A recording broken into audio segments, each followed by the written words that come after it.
Paano magpadala ng crypto assets sa GCash account? Magandang araw sa inyong lahat.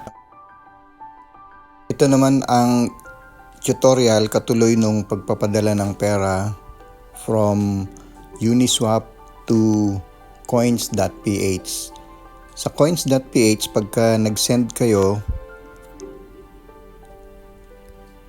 meron lang silang kailangang i-verify ulit pagka natanggap nyo na yung inyong asset. Let's say itong USDC, nagpadala ako sa coins.ph sa aking account, and ito yung verification na kailangan due to regulatory requirements. So dito sa view transaction, ilalagay ko lang dito send to myself. Yan, tapos yan yung name, or kung sa inyo naman, kung sinend nyo kung kanino, pwede nyong ilagay dyan. No, send to individual, to institution, or to yourself. Sa akin, to myself. Dito sa taas, merong form dyan to paste yung wallet address ninyo, kung saan galing. So dito ko ipipaste yung sa akin from Uniswap. And that's it. Iko-confirm mo lang yon para mag-succeed na yung inyong transaction. Okay? So yan, okay na, nag-send na, available na sa wallet yung USDC. Okay? Paano nyo naman isi-send ito sa inyong GCash wallet? Itong USDC dapat nating i-convert into peso. So, ang gagawin naman natin dito, magse-sell tayo. Dahil ito ay nasa USDC crypto, so isa-sell natin yan. Kanina nung sinend natin sa USD sa coins.ph wallet, kinlik natin yung deposit para dito natin isend yung Polygon network, and then ito yung address, ito yung ginamit natin para i-paste naman dun sa Uniswap. So nandito na ngayon. Ang gagawin natin ngayon ay yung i-convert naman natin yung USDC to peso. Gagawin natin ngayon, magte-trade tayo dito, kailangan lang nating i-sell. Okay? Pagka gusto nyo magpadala, ganito naman, galing kayo sa GCash, papadala nyo sa coins, ang matatanggap nyo peso. So, i-convert nyo naman yung to USDC, ang gagamitin nyo, buy.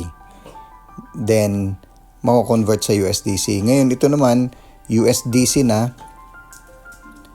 gagawin nating peso, so isi-sell naman natin ngayon. So, sell, yan. Ibaligtad lang natin yan, yung,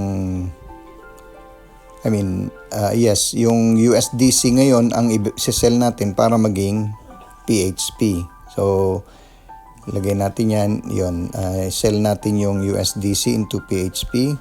So, 3,982.7. So, yan yung palitan niya ngayon. Okay? So, sell. Confirm. Yan na. Peso na siya ngayon. Go back to your portfolio. Ngayon, yung inyong asset ay naging PHP na ito. Nasa peso na. Dahil may asset pa akong nakatira doon, naging 4,005 na. Okay. Ngayon, kung gusto nyong isend ngayon ito sa inyong GCash, pwede na nating isend ito sa GCash. Ang gagawin natin ngayon, withdraw. Yan, ipapalabas naman natin uli ngayon sa GCash. So, paano natin gagawin yan? It's either withdraw, tapos cash out. Yung dalawang option dyan, pag peso na, madali na kasi cash out yung lalagyan natin yan. Kung crypto naman, send crypto sa ibang crypto wallet. So, isend natin yung cash out. Pwede nating isend, ayan, GCash. And, ayun na. So, lagay nyo lang yung amount, 4,000. Yan. Insufficient fund. So, kailangan kasi meron palang fee na sisingil na 15. So, kailangan 3,485.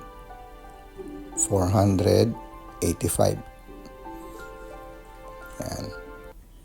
Ayun. So, 85. Yan. So, matatanggap niya 3,495. Yun. Then, pwede na natin i-send yan. Isang option ay yung QR code na pwede mong kunin sa GCash.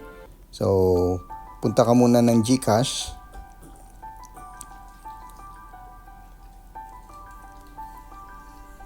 Tapos, dito sa GCash ay mag-initiate tayo ng cash in. Yan. Diba? And then, pwede mo rin siyang i-save yung, balik tayo. Dito sa gitna, meron siyang generate QR code. Yan, mag-generate ka lang ng QR code. Yan. Receive money via QR code. Pinaka-safe, pinaka-madali. Download nyo lang yung QR code. Yan. Then, balik na kayo dun sa coins. I-upload naman natin yung QR code. Ito sa taas, makikita nyo yung QR code.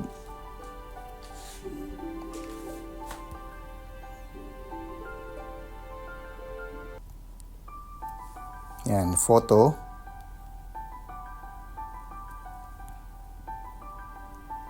Yan, i-upload nyo lang yung QR code dito. So, naka-default na sa account mo, GCash account. Sure ka na doon. So, lagay natin 4,000 or 3,985. 4,000 dapat yun. 3,985. Yan. Nag-insufficient fund pa siya kanina. Yan. So, dahil may singil siyang 15 pesos, kaya kailangan 3,985.